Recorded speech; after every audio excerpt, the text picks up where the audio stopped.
Hello everyone and welcome back to another video. So today I'm releasing a lot of videos all in relation to the What's Next event, which I was invited to over in Paris. I got to look and play at some of the upcoming games. The games were Space Hulk Tactics, Necromunda, Battlefleet Gothic 2, and of course Space Hulk Deathwing. This video is going to be for Space Hulk Tactics. So let's jump in and let's get started. If you want to check out all the other 40k games I was lucky enough to see at the What's Next event, then just click in the description of this video and there should be a link to the playlist which covers them all. So Space Hulk Tactics, now this game completely took me by surprise. Some of the stuff that they were showing off in the demo, I just didn't think it would even be in the game, but it looked really cool. For those of you who don't know what it is, I'll just give you a brief explanation. It is basically a turn-based Space Hulk top-down, well I say top-down game, I'm going to speak about this in a second. So basically a turn-based Space Hulk game where you can either play as the Tyranids or you can play as Space Marines. If you want more information, again, link in the description will take you to all their stuff and you can check it out for yourself. So this game wasn't a hands-on game, this was a demonstration. So I had 3 developers, I had 2 guys playing against each other and 1 guy who was in the middle explaining how the game works and what goes on and stuff like that. So this game will have a campaign mode, it will have a skirmish mode, and it will have a MP versus mode. Like I said, it is a turn-based game and it is due out this year, either Q3 or Q4 of 2018. They didn't give any dates, they just said this year, Q3 or Q4, depending on how the game goes with the testing and everything like that. The game is going to have 2 story modes, so you can either play as a Blood Angels in the campaign, which is a 5-man squad. They had like librarians, apothecaries, heavy weapons, you know, sergeants, everything like that. And you can play as the Nids, and the Nids had a 4-man squad. Now, I originally thought, I wonder why Space Marines get 4. Why do Space Marines get 5, the Nids get 4? It's because the Nids can be very tricky, but I'm going to speak about that in a second when it comes to deployment and stuff like that. It's very cool. The game will have a unlock system, so you can unlock armor, weapons, and abilities through the campaign and stuff like that. If you play multiplayer, all that stuff is already unlocked, so you can just jump in and purge away with friends and stuff. The game is going to have huge customization, and they actually previewed this as well. So each piece of the armor is custom. You can have patterns, logos, you can even pick which hive fleet you want to play. Like I said, they demoed some of the customization, and he went in on his Terminator and he was changing his pauldrons, and the way it looked, the game just looked really fancy and fantastic. Like when you walk in and you've got like pelts on and you've got chains hanging, the chains are all jiggling and moving and stuff like that with your characters. It's really cool how all the customization looks. It feels and looks like a 40k game. It's that brutal kind of awesome feeling, like do you know when you make models and you customize them and they think they look really awesome? This is how the models looked in game, and I was like, wow, this looks really cool. So it is a turn-based game, and how it works is that you have like action points per turn, and when you waste them action points, obviously you can't do any more actions. But they had a really cool thing. Now this game has like cards in where you can use, like, for example, like let's say like a psychic card where you put up a psychic barrier to stop a Tyranid getting through. But say for example you didn't want to use that and you wanted to spend more action points, but you don't have any action points to spend, you can basically burn that card and get action points from that card, then use them action points to move, say, another character out the way, or use it to fire at another mob and stuff like that. So you can get action points and, you know, get more action points in a way if you want to trade in cards and stuff like that. It's kind of a trade-in if you want to start trading in like some special abilities just to get your character away, maybe from danger and stuff like that. Maybe just to get that one last shot off to bring down like the big baddie and stuff. So yeah, that seemed pretty cool as well. And just to add to the cards, by the way, the cards are not paid for or anything like that. Nothing real money. Everything you earn via the cards is all earned by unlocking stuff in game. Again, if you play multiplayer, all the cards are already there, but if you play the campaign, then you have to unlock the cards as you go along and play it, because it's basically a story mode and stuff like that. But there's no money at all. There's no, you know, you're getting cash out of your wallet to buy these cards to make sure like you're better online. There's none of that in this game at all. Everything is already in the game. So then we jumped in and we played some of the gameplay. Well, we didn't play, I watched them play the gameplay, and it was really cool. So you set up your spawns and stuff like that. So like the Terminators are deep striking, and you have these little cool animations and stuff when they're deep striking and stuff like that.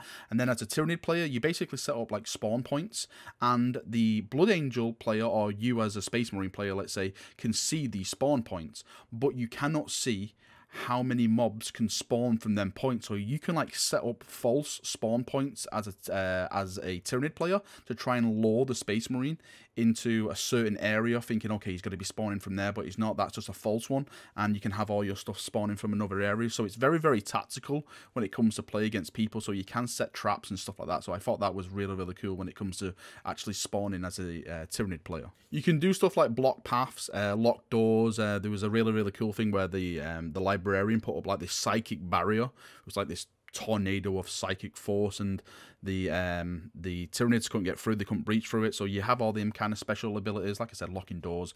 You have stuff like Overwatch. Just, you know, this is all out of the original stuff.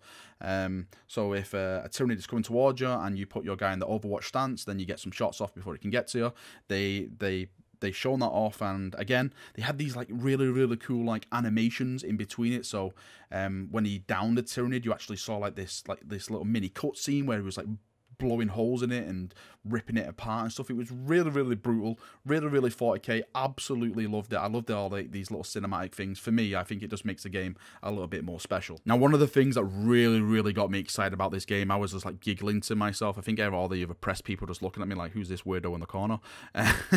Was that this game will have a first-person tactical view, so you can actually play this entire game in first person. You don't have to play it from the top down tactical third person view, or well, command and conquer, I like to call it, where you're looking down on your troops. You can actually play it in first person, which is awesome. They showed it off, and like the lights off your Terminator armor are hitting the atmosphere, and like when you're going through doors and stuff, you don't really know what's around the corner and all that kind of stuff. The level of immersion, that's the actual word they use, is that they made this mode to bring more immersion to the gameplay, and it really, really did. It felt like you were there and you were pushing through and stuff like that.